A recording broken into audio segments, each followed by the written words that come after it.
So welcome. There's not that many of us today, but we'll see if anybody else joins us in a few minutes or not. But just a few bits of news, really. First one is we have the offer of a location for a shed. We had a church meeting at Tadley URC during the week, and it was agreed unanimously that if we wanted to use a location there, we could do. So I don't know if, I think I don't know, Derek, how familiar you are with the URC church. I know the others are probably quite familiar with it, but if you come into our church car park and then go down the drive to our church hall, the Emmanuel Centre, there's a turning bay at the end.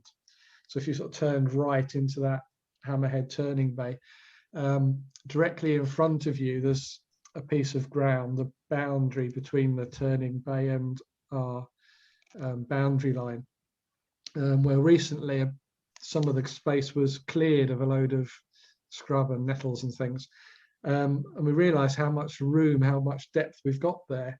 And it carries on along behind the Emmanuel Centre. So there would be quite easy enough room if that scrub was cleared to put a porter cabin or purpose-built shed, whatever we decided, into that space.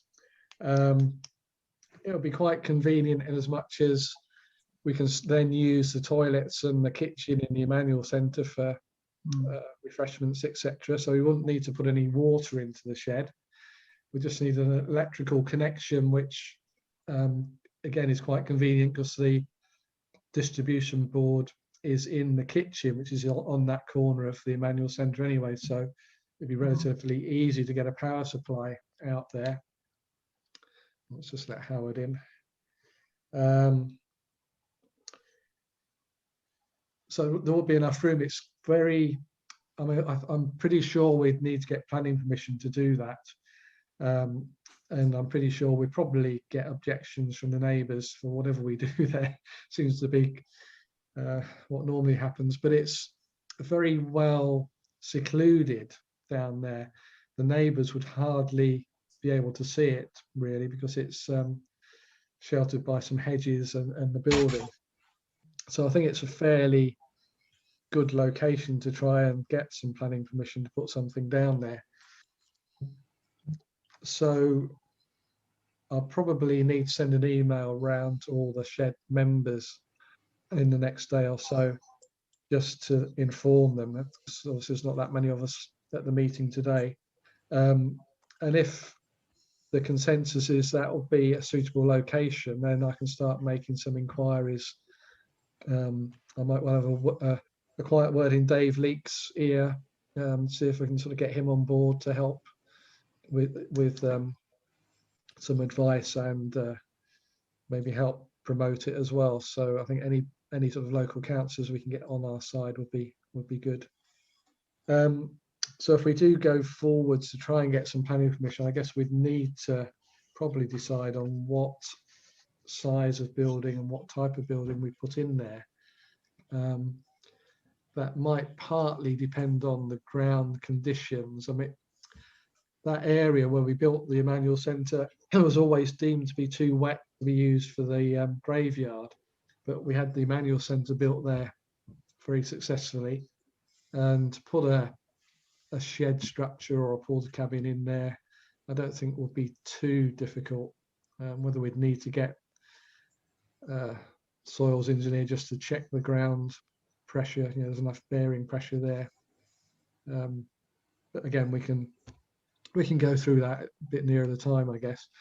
But I guess probably one of the biggest decisions is whether we try and go for a porter cabin, which has the advantage of being relocatable. If for any reason we do want to move it in the future, you could pick it up and move it, or build our own shed, which has the advantage of it probably look a lot nicer. We could probably tailor it a bit more to our size.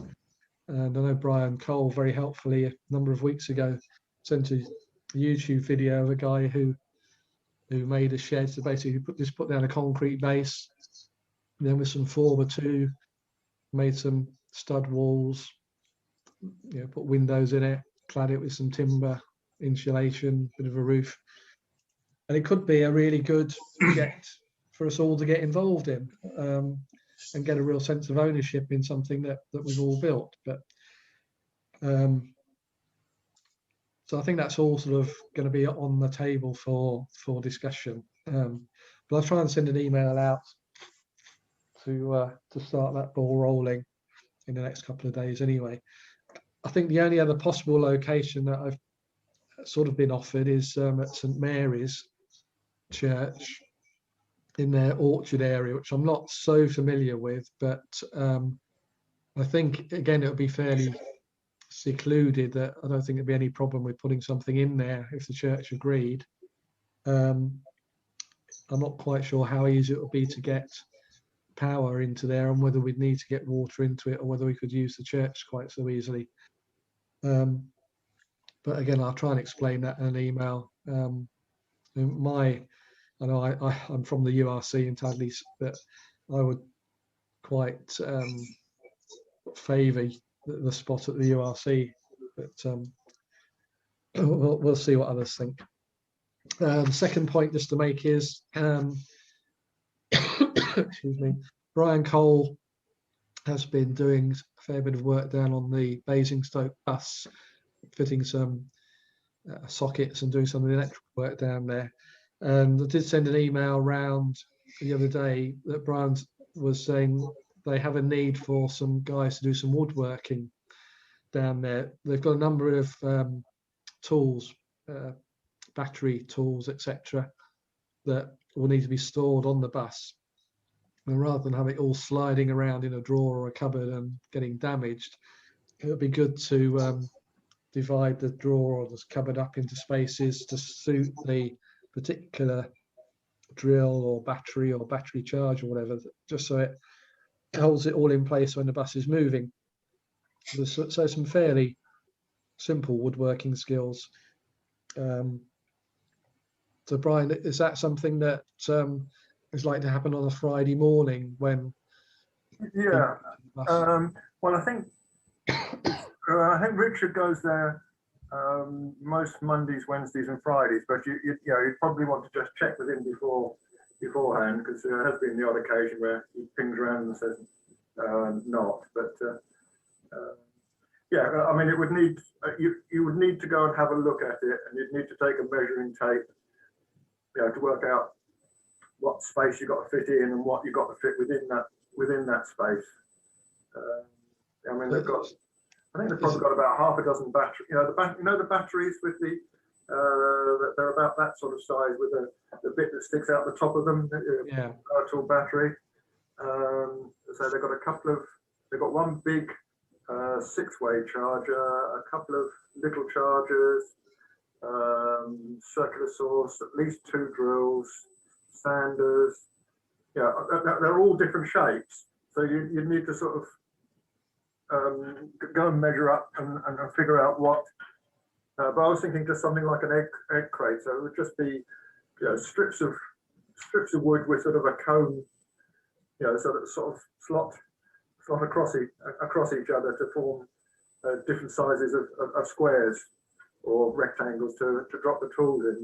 So at the moment they're just sat in a cupboard, but if the bus starts moving, they're all going to run into each other. So is your thought that we'd actually make the things there, or measure it up and make it at home to take back? That's up to you. I mean, they've got a bandsaw, they've got a chop saw, they've got a pillar drill already there, which you could use.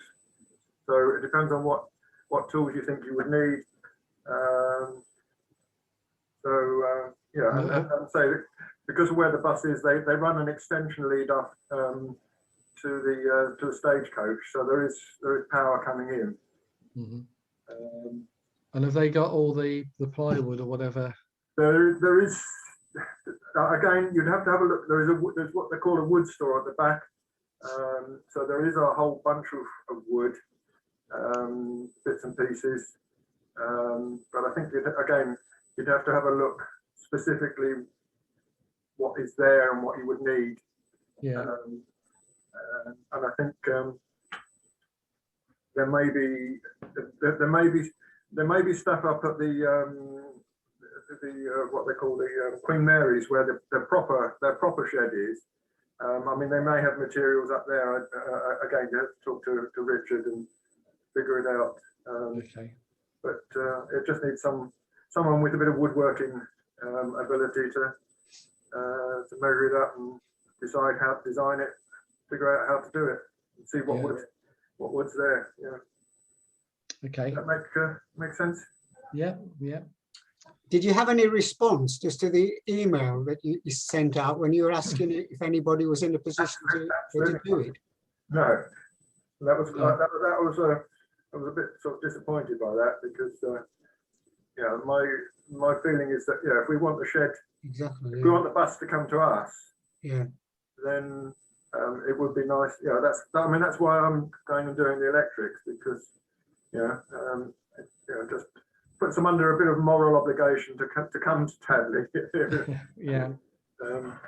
Yeah, I think I know you've been there several times, Brian, to do some electrical, and I think Dave Haywood has been working on their bus driver training and all that side of things. So got a couple of you are involved, which is good.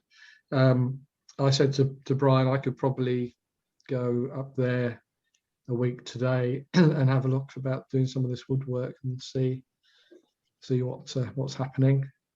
So it'd be good to try and get a few of us involved, as Brian says. I'm sure they're quite happy to bring it up to Tadley, because I think that was on their radar even before we started up as a shed. So I don't think it's a sort of question of, if we don't help them, they won't come. I'm sure they will. But it would be nice to give them some support and help them with the bus, certainly. Okay, so again, I'll remind people of that when I send out an email in the next few days after this meeting.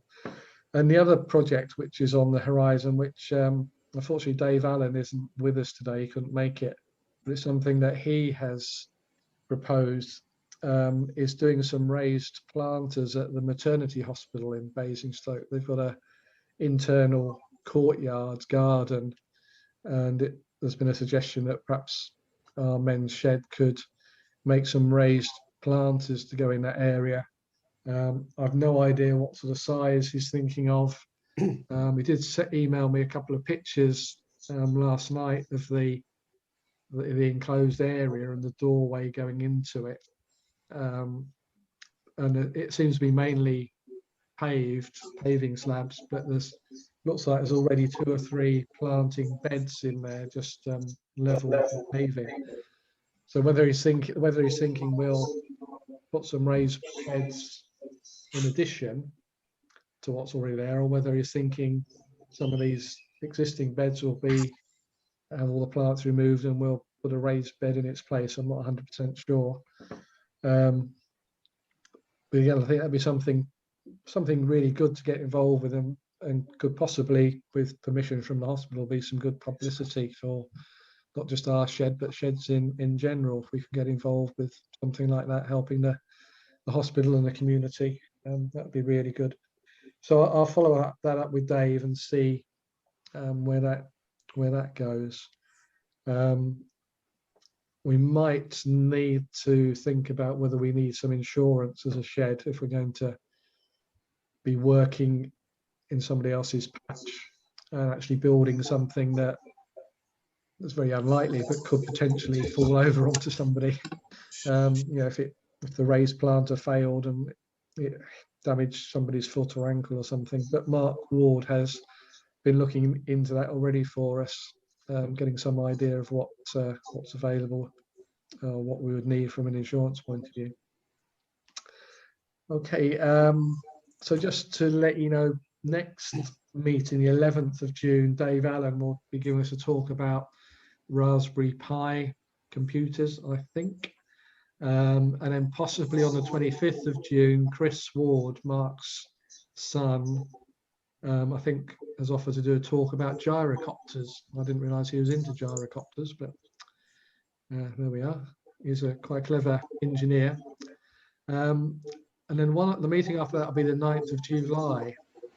I'm thinking we might be able to physically meet by that point. So we could perhaps meet at the Emmanuel Centre, maybe outside anyway, look at this potential space for the shed, have a cup of tea and actually meet face to face. It would be good instead of seeing you all on the screen. It'd be nice to be able to physically meet. So we'll keep an eye on the restrictions and what's going on. We're hoping, or the plan at the moment is that the URC as a church would reopen on the 4th of July, assuming the 21st of June restrictions happen, which of course is a bit in doubt at the moment, but assuming it does, then the church would reopen on the 4th. So for us to be there on the 9th wouldn't be an issue, I don't think. I think that's all the sort of business news I've got. Has anybody else got anything that they'd like to raise at the moment? No? Okay. Well, just to say, Bryan and I, that's Bryan, Burley and I, have been involved over on the allotments, Green Health. Green Health, yes. We finished off the path, and I've been over there. It's a couple of afternoons when actually outside has been raining, but inside under the PVC has been ideal. I've really enjoyed it. That's great. I'm sure if anybody else wants to help, they'd be anxious to have you. That's really good. Thanks, Bryan, for that. I think Andrew Thompson, in the email he sent, and Andrew as well, is down there this afternoon. I think doing something, finishing something off. So again, that's a really good connection, and I'm sure they appreciate the help that you're giving them. So that's really good. Yeah, well done. What day is that you've been going, Bryan? Fridays. Fridays. Oh yeah.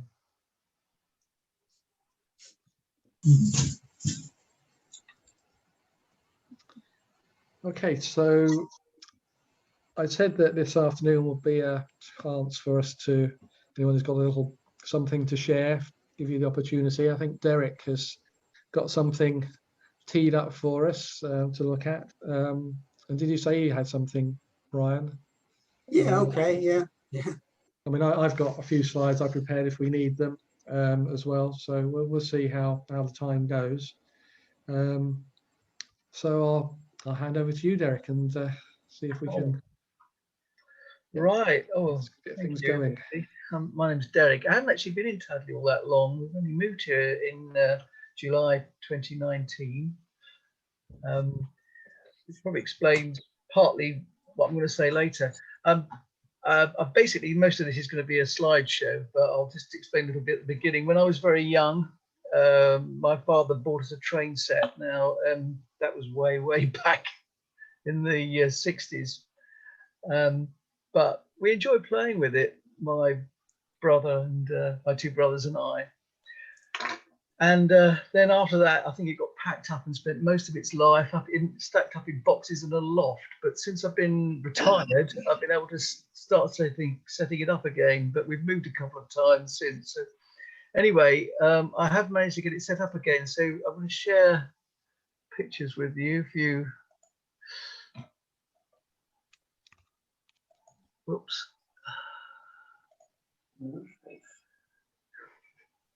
There's a couple of pictures of what it looks like now when it comes up. There it is. There's part of it. I set it up in the loft, which did a bit of work to put a Velux window in and carpeted the loft and stuff. There's another picture of it there. It's basically a glorified train set rather than a model railway. I think model railways would like to base their layouts on a specific era of railway, or they'd like to model it on a particular place that they knew. I haven't done that. I've just thrown everything together. Now that one of the things that you find with railways is, as I said, some of it is like 60 years old, and some of it's more modern because I've bought bits and pieces. Now, one of the things at the moment is that I'm trying to get it working, basically. Now, that might not sound much, but actually, some of the things you're up against are this. I don't think you can see that, but when I was very young, at the top one, the Triang was the name of the firm. They produced this track. They had various versions of it, but the one we've got left is the stuff called Super 4 track, and it's 16.5 millimeters, which is 00 gauge. And the depth of the rails are 2 millimeters. Now, that is a very small amount, you might say, but the latest stuff, the Hornby stuff, and Pico is another firm, they're British, is also, the width of it's 16.5 millimeters 00 gauge, but this one is only 1.5 millimeters. Basically, you can't join up the two, sorry? You can't join up the two lots of track. There is a special bit of track you can buy, which will let you join them up. And I've got several of those.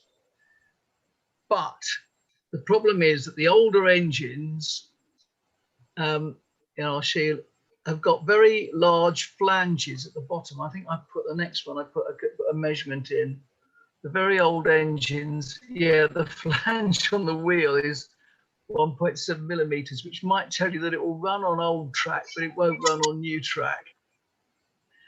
Now, that is fine, except that the old track, if I go back, the old track here, the top, that's made of steel, which rusts, and you get deposits on it, which means every time you come to use it, you've got to clean it. The more modern stuff is made of nickel silver, which means it doesn't rust and it doesn't get the deposits on it, which means that you can just come to it, start something up, and it will run straight away. So now the fun thing is, though, that all the fun things that the children like, they work on the older track. The newer track hasn't got so much fun things that move and do things and things like that. But what you can do, there's several things you can do. And one of the things I've done in the past is a guy on eBay somewhere who actually profiles the wheels for about £27 a time. This one is a very old engine from about the 60s that Dad bought us. And I had it done. And this time he reduces the flange to about 1 millimeter from about 1.7. And that means that it will run on the new track, which is great. Unfortunately, there's only 3 of those engines I can actually do that with. The others I can't do anything with because nobody will reprofile those wheels. So there you go. The only other thing is, this is an old carriage from about the 60s, which is fine. It works, but if you notice the, probably don't, I don't know if I've got a picture of the wheel. Yeah, these are the wheels on it. Now the wheels, they work fine, but the way they've been produced means that there's an axle going through and there's an awful lot of friction on the wheels. They do work, but an engine can pull about 2-3 carriages and that's it. It won't have any, it won't pull any more because there's too much friction. So at the moment, I'm also in the process of changing over the wheels to wheels that will run on, oh, by the way, these won't run on the new track either because the flanges are too big, so they won't run on the new track. I'm in the process of changing over wheels. So what you do is you take the old ones off, and you put on these little brass bearings. You can just see them there. It's quite a procedure to put them in, and you get into a flow of it after a bit. But you basically you can glue them in eventually. But when you have done, they're the new wheels that go in. Now they don't have hardly any friction at all. And you can pull 10 carriages with a little engine, no problem. So basically, that's what I'm doing at the moment. I think I'll slide. Oh no, there we are. That's the replacement one. The blue tack there isn't the final solution. That just holds the the bearings in temporarily, and I use stuff called plastic padding. It's super steel plastic padding. There's two reasons for that. Number one, it's black, and number two, it sets in 5 minutes, which can be both a blessing and a curse, really. And there you go. That's what I'm basically. That's what I'm doing at the moment, is changing over wheels on carriages and trying to get everything working. There we are. The end. Oh, thanks, Derek. It's yeah, I never thought about the fact that they would have changed. I mean, the gauge I can understand would stay the same, being a standard gauge, but the depth of the rail, Yeah. I didn't realise that would change, and complications that would cause. Yeah, they have. Mm. In part, it's because the older track wasn't to scale. If you see what I mean, that the 2 millimeters wasn't to scale with a real life rail, which you find on British railways. Even the modern ones aren't, but you can get track that is to scale. That is, it's even thinner than the ones I've got. So, but I don't buy that. Oh, so you're having fun getting it all up and running again. I am having fun. Well, I do it when I've got a spare moment every so often. Yeah. Which, you know, work with a garden and doing other things in the house. It was a bit less recently, but when it was cold and wet and had a bit more time. Yeah. Yeah. Amazing layout that you've got there, though. Thank you. Lots of loops and cross. Yeah. Thank you. Do you are your points electric, or do you have to work them by hand? Well, they have the potential to be electric, and I've got the motors and everything, but I haven't got them set up yet. In times past, I have had them set up, but we moved, and so when we lived in Salisbury, again, I'd retired, and it took me months and months to put it up. And it was up for a few months, then God told us to move. So there we go. People who do model railwaying would do all sorts of things. Now I can do it. You can get grass you can put down. You can get cork to go under the rails. You can nail them down. You can put ballast on them, and it makes it very realistic. I haven't got that far yet. I think I may. I don't know. Well, the kids. There's a couple of kids coming next week from the church who really like it. So they enjoy playing with it. So. One of our church members is into model rails, Alan Weaver. Well, his wife's a church member. Alan's a bit on the peripheral, but he's got it set up in his garage, a detached garage, and he's got quite a good setup. Yeah.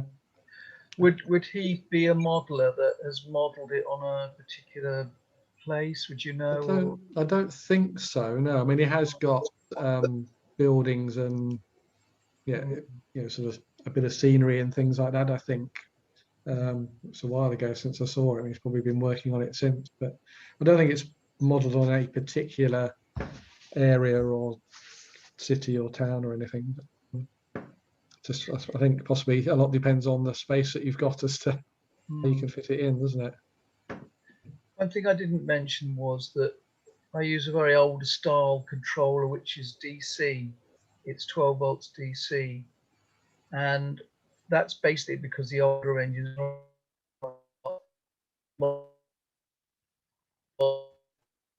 controlled, that the controllers are more like computers, and you do all sorts of things with them, make them stop at lights and all sorts, you know. But that runs on AC, and it has a communication package where each engine has a computer chip in it, so you send signals down the rails, and only the engine that has been targeted will respond to what you tell it to do. So I have got a controller like that, but I've never got around to using it yet. It won't go on any of my engines anyway. My brother bought it for me, but yeah, sure. Like all things, it can be as simple or as complicated as you want to make it. Oh, that's nice. Oh, wow. Fantastic. Oh, that looks wonderful, Howard. That's something I made about 30 years ago, Wow. Gosh. probably longer ago than that. We used to live up at Borkhurst, and I had a scale mile of railway running around in the loft. Oh, wow. Twin track, Yeah. and half of it, sort of bit you didn't look at too much, was like a passing loop where 4 tracks where trains could swap positions. And on the other side, I had a station complex, working lamps, lights, standing on the platforms. Yeah. There's a flick of a switch, and they all came on. Yeah. And I was into making my own points. Wow. Yeah. Gosh. And I Yeah. made a 3-way point, Yeah. and it all worked. You know, it was fascinating. But then we moved, unfortunately, so I had to leave it all in the loft. Oh no. But I did rescue this building, you know, so quite pleased with that. Yes. Yeah, you do make some good things. Yeah, That very looks good. really good. How long did it take you to make that, Howard? Probably a week or so. Oh, well. Is it all from Yeah. scratch? You just Oh yeah, make it all yeah. from scratch. Yeah. I made it all from scratch, and the detail on it. There's a working forge in the middle, and when I say a working forge, it's a forge, and it's got a fire in one corner, and a workbench with a vice, various other bits and pieces inside the forge, and then it's got a stable on one end with an old tin bath hanging on the wall. And I made a greenhouse for it, a small greenhouse. It's got stone walls around one side of it and flower beds, but it's all a bit dusty now, unfortunately. What materials do you use? Is it wood or plastic or? It's a wooden base, and the building itself is card, Right. quite thick card. And to get a sort of I don't know, rendered finish on the cottage itself, it's just sand stuck in the paint. Mm-hmm. Quite effective. Yeah. And the tiles on the roof of the forge and the stable are only postcards, and you just cut them in strips, then split halfway through them, and then overlap them, and it looks like tiled roof or slated roof. Wow. Yeah. And the thatch on the cottage itself is carpet underlay. Well, that's clever. Yeah, interesting. Yeah, it is interesting. Very good. Yeah. So that could complement a railway anyway. Yeah. Yeah. Oh, yeah. Yeah, absolutely. Yeah, it's really good.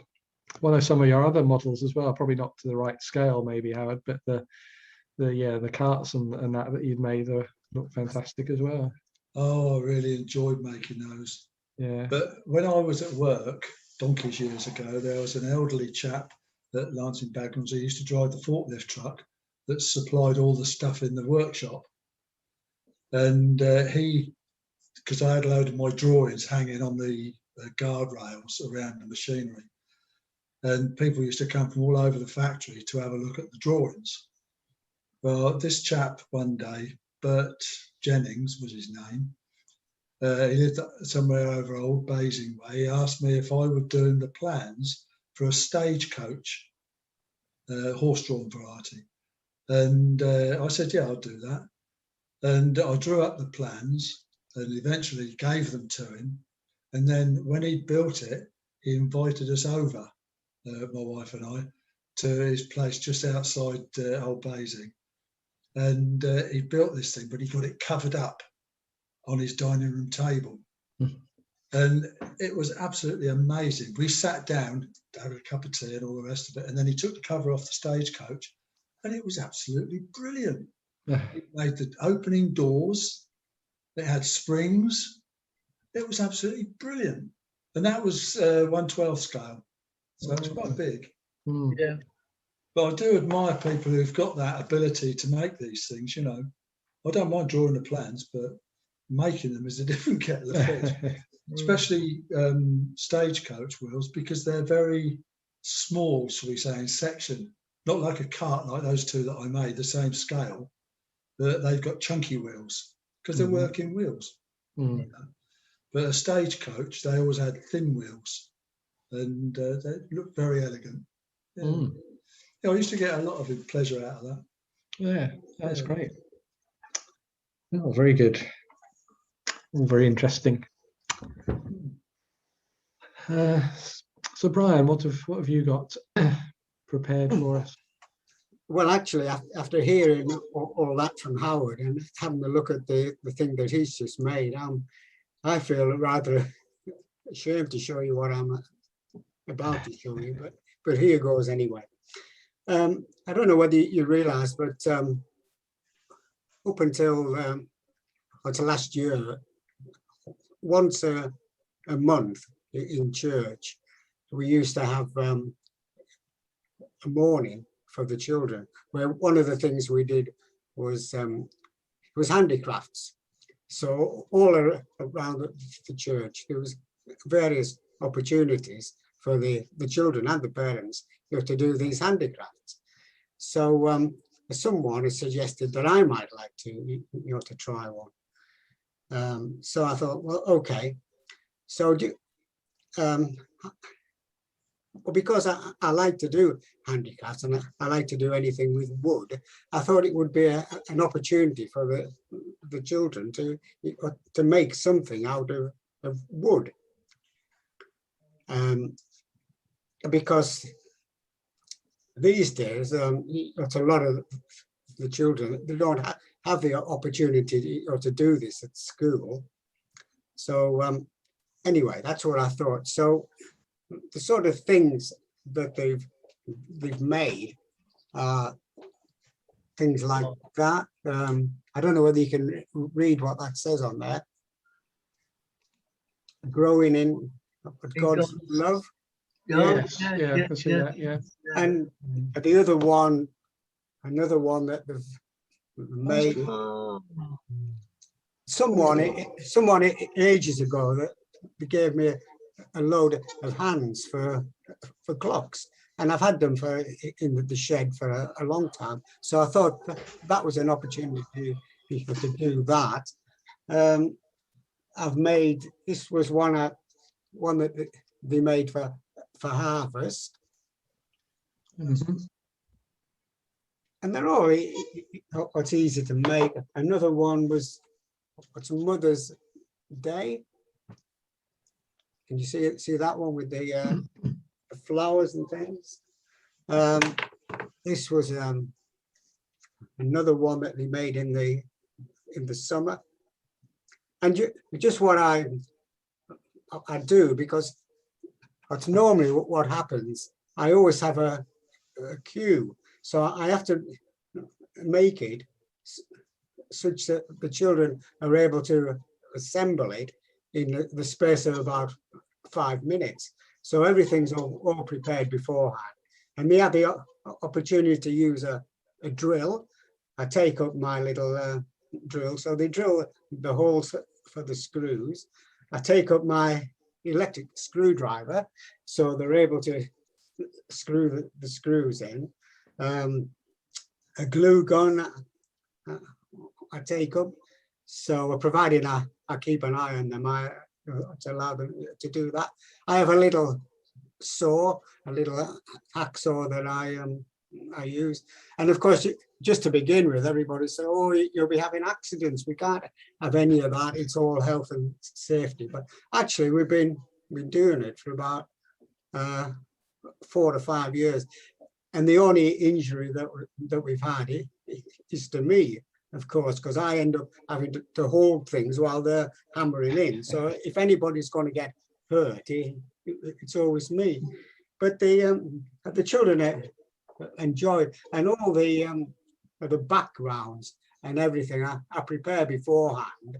So all they have to do is to cut them out, glue them in place. All the outline of everything I've already prepared. So all they have to do is, in the back of this one, for example, is a screw. So they have an opportunity to use the screwdriver, and they have an opportunity to drill a hole. Underneath on this one, there happens to be some other screws. This one is held in place with with the nails. And just what I do when they have nails, I make the hole beforehand, so the nail goes through the hole, and then all they have to do is to hammer it into the piece on the other side. So yeah, it's good.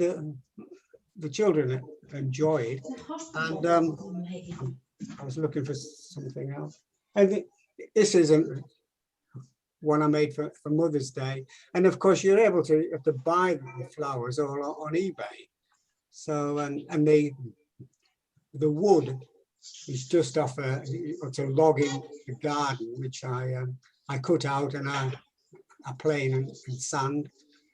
But yeah, that's it. I haven't got anything else here at the moment. But yeah, that's the sort of thing that I've done in the past. It's really good. I think it's, as you say, Brian, they don't get the opportunity to do these things in school anymore. And it's great that you can do that with the kids. A few weeks ago, my two grandsons came up. The eldest one's 5. So I pre-cut some bits of wood so they could make a bug hotel. Yeah. So pre-cut it all. And like you say, for the nails, pre-drilled so it wasn't hard to nail it together. And then sent them around the garden to collect twigs and pine cones and leaves and different things to split it into 4 so they could have 4 different sections and nail a bit of mesh over the front, garden mesh. And yeah, they enjoyed doing that, actually getting hold of a hammer and some nails and bits of wood. It's a great idea for the children. Yeah, it's really good.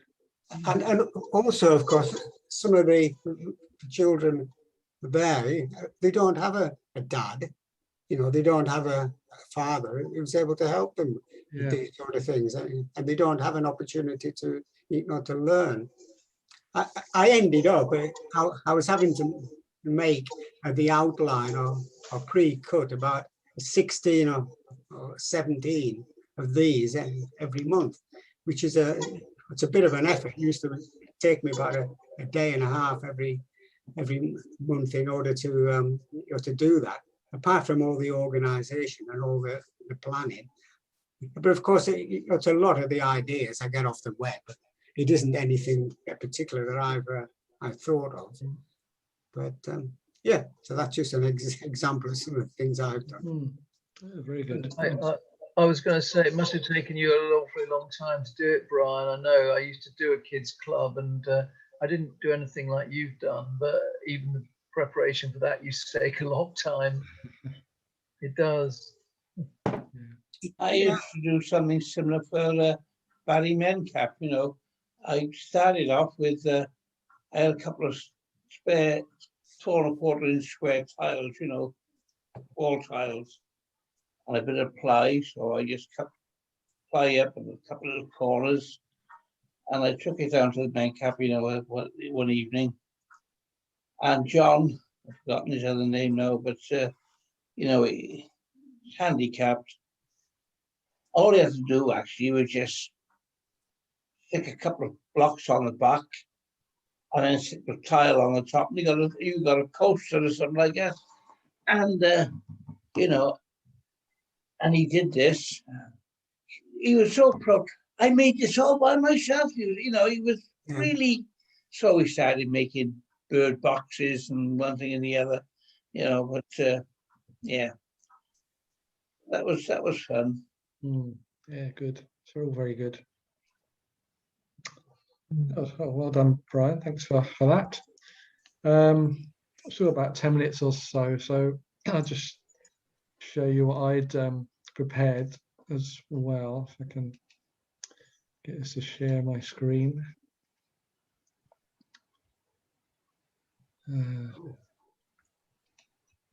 Right, so this was, call it just some car history. So just a brief car history of some of the things I've been involved in. This isn't actually one of my cars, but back in the 70s, I used to be really interested in kit cars. And eventually we moved up to Mansfield near Nottingham. And this kit car is called a Spartan Roadster.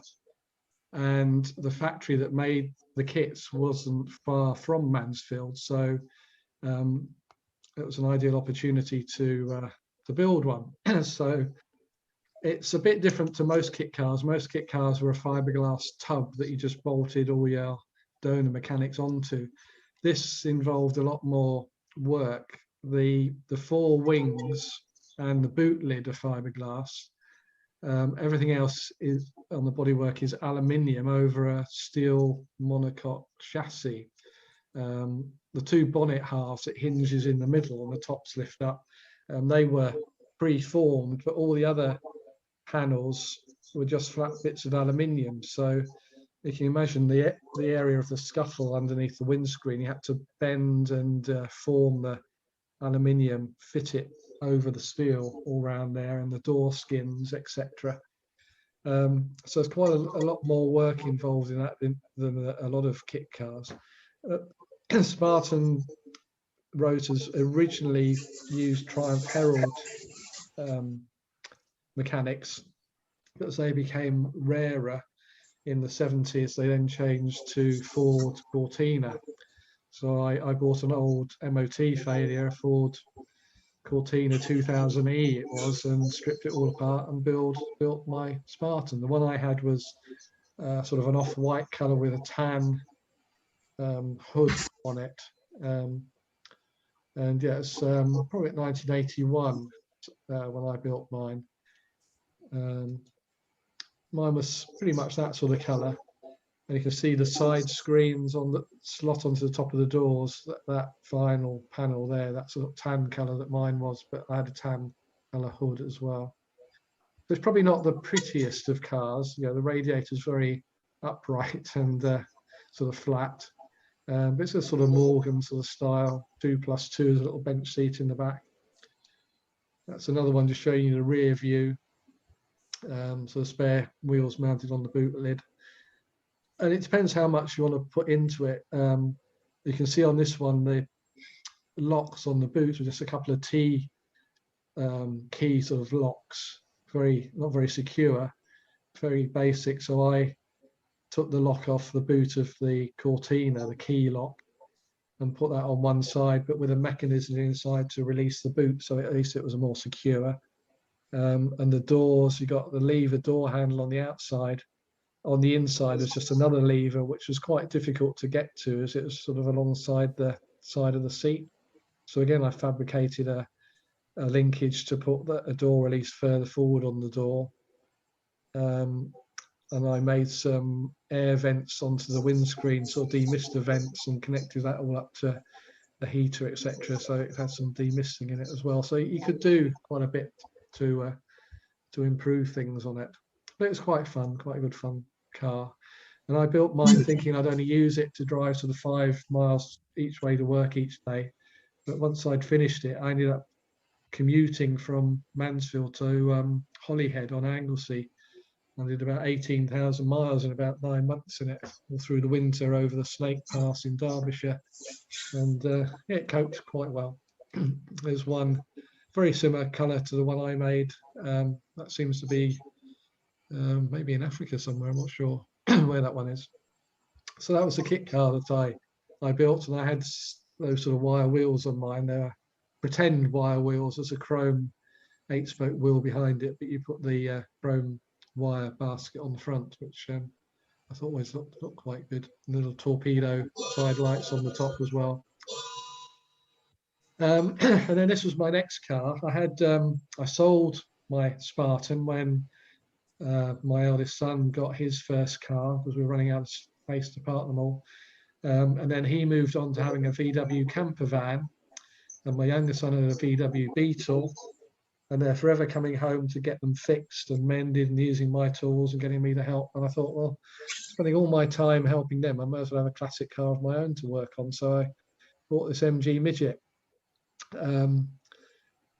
When I bought it, it came with 2 new doors, because the bottom of the doors were pretty rusted out and the bottom of the rear wings were pretty rusty. But I thought, yeah, it didn't look too bad. But change the doors, that wasn't too difficult to do. But when I started looking at the rear wings, on the near side here, I had to replace the whole outer wing most of the inner wheel arch, part of the boot floor, the rust was quite a lot more extensive than I thought. So I took myself off to do a night school MIG welding course so I could cut it about and weld it all back together. And on the offside, I actually had to replace about the bottom quarter of the rear wing. But it's quite a nice little car. Quite enjoyed driving that around. It's in reasonable good condition once I'd fixed most of the bodywork. It's only got a 1275 engine, twin SU carbs, so by modern standards, not quick at all, but it was good fun. That's the engine. You can see it's quite small in the engine bay, not a huge engine by any means, and it's fairly basic. But it's had reasonably good hood on it as well. I mean, that's fairly new when I bought it, so it's reasonably waterproof. Wasn't too bad. And for those of you who know our connections in Uganda, sitting in the passenger seat there is Lucius. He came over, and he is absolutely amazed by this car. It's not something he'd seen out in Uganda. I then moved on. I sold that. Decided I'd move up into the MGB market. I bought this MGB GT. It's an 1800 engine. My intention was, this is when I'd finished work, that I would use this as my only car. My wife's got a car, like a family car, but my intention was to use this as my run around. But I used it through the first winter, but then realised that the bodywork was starting to show signs of deteriorating even one winter. Perhaps it wasn't such a good idea to use it all year round. But again, I didn't have to do too much work to that, just a few minor bits and pieces to it. This photo is when May 2019, went on a tour of Wales with some friends. It's supposed to be a classic car tour, but for various reasons, a number of the classics didn't make it. It was only mine and a 1970s BMW that made it. But we did a tour around just about the whole of Wales in that, and had a great time. This was up not far from Devil's Bridge up near Aberystwyth, and there was this bridge with sleepers on top of it over a river. We thought it was a good photo opportunity. We all took turns to park our car on it and take a picture. And then I decided to upgrade from that. So a couple of years ago, I bought, this is my latest car. So this, again, it's an MGB GT. It's a 76 car, so it's got the rubber bumpers on it, which I never particularly liked. But being a black car and black bumpers, it all just sort of, I think, blends in, so it doesn't look too bad. But the reason I wanted to change this is I always fancied to have a V8 car, and this is a V8 factory edition MGB. So there were probably about 2,600 GTs built by the MG factory. So it wasn't a huge number compared with the normal GTs. About 125,000 of those were built. So it's quite a small number. And it's got a Rover V8 engine in it. It's not particularly highly tuned. It only develops 137 horsepower, which is a lot more than the 1800. That was only about 60 horsepower. But by modern standards for a V8, it's very low power, but it's got plenty of torque. It's quite relaxed sort of driving.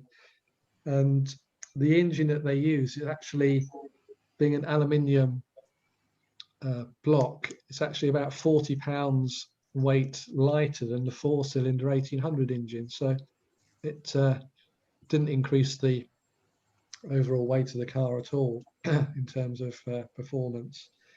Again, it's not hugely quick. 0 to 6 is listed as 7.7 seconds and a top speed of 125 miles an hour.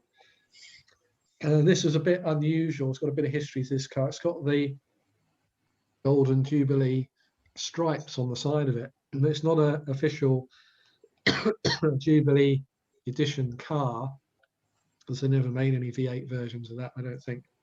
But the company that sold it, University Motors in Hanwell, In 1976, when this was built, there was the fuel crisis from the Middle East, and they were having trouble selling the V8 big engined MGs. So they agreed with the MG factory they could spruce them up a bit and put the sorry, the V8 alloy wheels on them.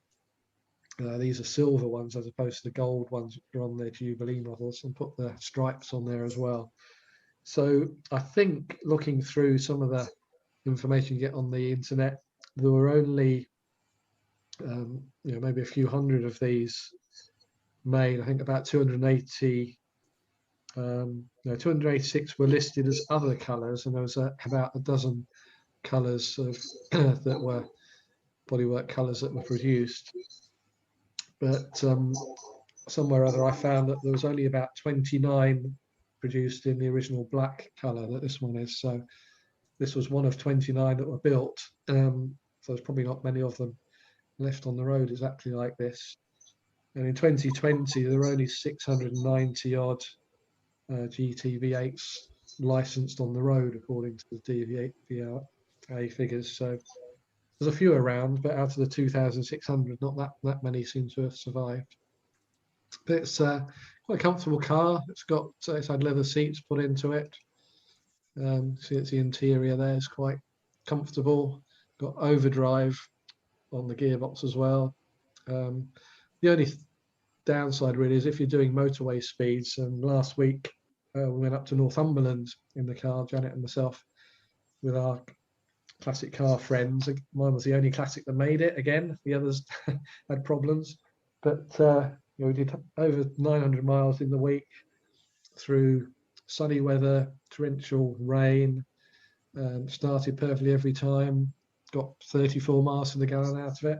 The only downside is when you're doing 70 on the motorway, there's a lot of wind noise, so it does get quite noisy. But it's quite comfortable.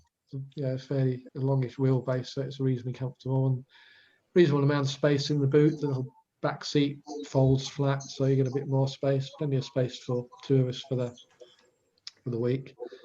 That's the engine bay. Being the V8, it does occupy an awful lot more of the engine bay than you saw on the midget. So again, you've got twin SU carburetors.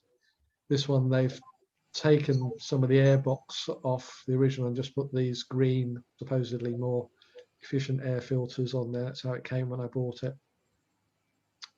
But it's quite a squeeze in there. You can't do a great deal of work on it very easily. So this is some of the numbers. So this was, as I was saying, the different colours that they made and the percentages of the total. Black isn't actually listed there, so there's 286 other colours were made. And this was another bit of information. So black is actually listed on there, which there are 29 produced in the black colour. So it's one of 29 cars, presumably. So that's Interesting. That's a very quick, short history of some of my cars. I've always been interested in cars. I like driving. I like tinkering about and just maintaining them. So that's what I spend some of my time doing. Very interesting. So how reliable is it then, Paul? Well, all of my MGs I've found reliable. I mean, I get the MG Owners Club magazine every month, and there are various articles in there of people who've done trips either in this country or around Europe, and half of it is a tale of woe of what broke down on the way, and they had to get it fixed in this garage in the middle of Germany, and they did this, that, and the other. Well, I've never had any big issues. Yet once I think the throttle cable snapped on the midget when I was in Basingstoke. I had to get Janet to come out and bring me the little chocolate box connectors you get for wiring. Yeah. Oh yeah. I just pulled the two bits together, screwed it together with that. That got me home. Yeah, that was fine. So a quick repair. I think part of it is I try and use my old cars, as regularly as I can. So as long as I don't like to use them in the wet, particularly because they are very rust prone. They have rust traps built into them by design, I think.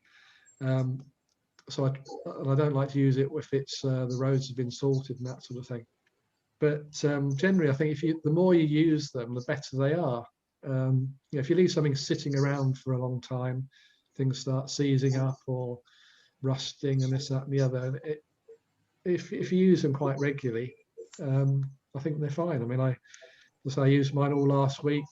Started perfectly every time. Didn't get many leaks. Some of the rain was torrential, and everyone was saying, "Oh, does the sunroof leak?" It's one of the old Webasto vinyl sunroofs. I said, "No, it doesn't leak. It's fine." No, they've been really good. Yeah, they've never let me down yet. Probably famous last words, but Oh dear. Well done, Paul. I work on my cars only because I have to, not because I really want to. yeah, I quite enjoy working on them. Anything major, I mean, so it's all about reliability. And one of the V8's problems, always has been a problem, is the gearbox is a bit fragile, I suppose.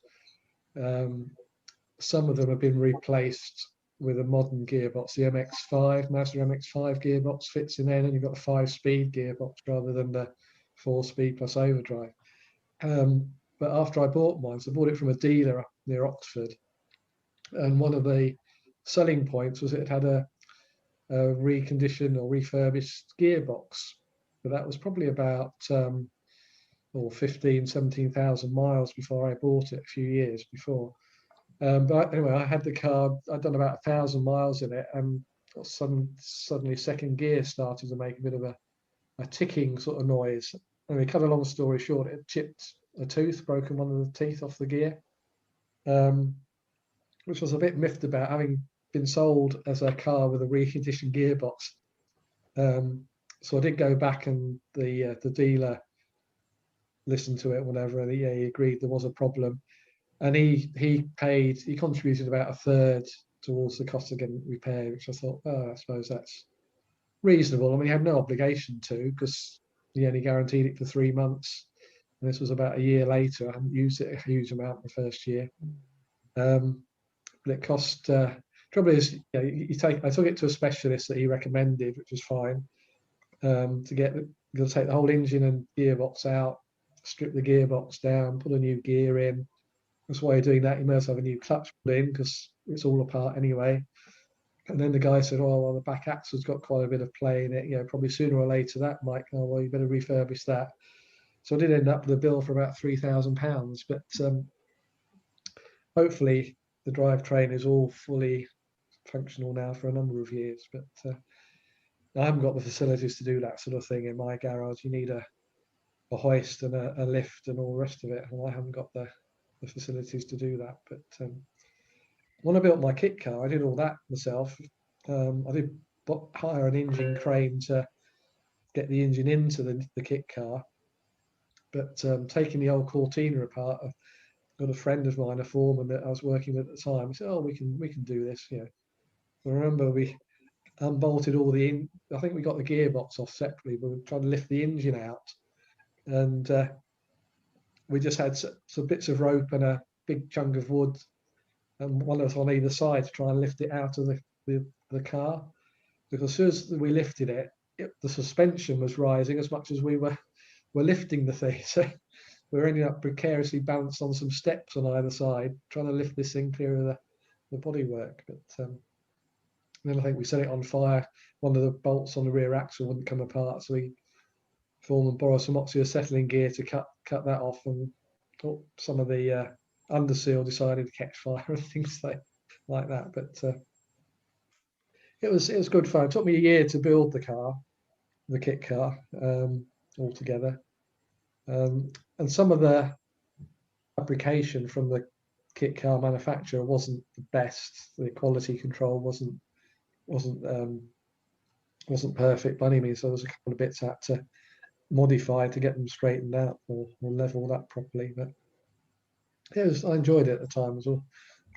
Good fun. Janet, I don't think enjoyed it so much as I did, because nearly every night I spent in the garage and came back into the house stinking of old motor oil and bits of car, as you can imagine.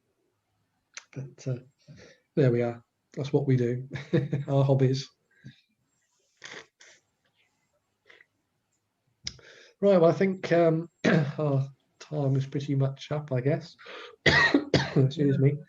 So thanks for joining us today. I say there weren't many of us, but there were a number of apologies, which would have put our numbers back to something like we normally have. But thank you for Derek and Brian and Howard for showing us some bits and pieces. That's good to see what you're Thank you very much. Right. So our next meeting will be the 11th of June. I'll say Dave Allen hopefully will be giving us a talk about Raspberry Pi computers, and I haven't got a clue what they do, but hopefully we'll find out from Dave.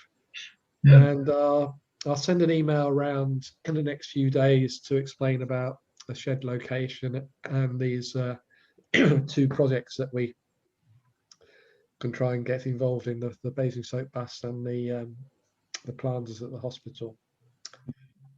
So I think that's about it then. Thanks for joining us today, everybody, and see you all soon. Thank Thanks, you, everyone. everybody. Bye. God bless. Bye. Bye now. Bye. Bye. Bye.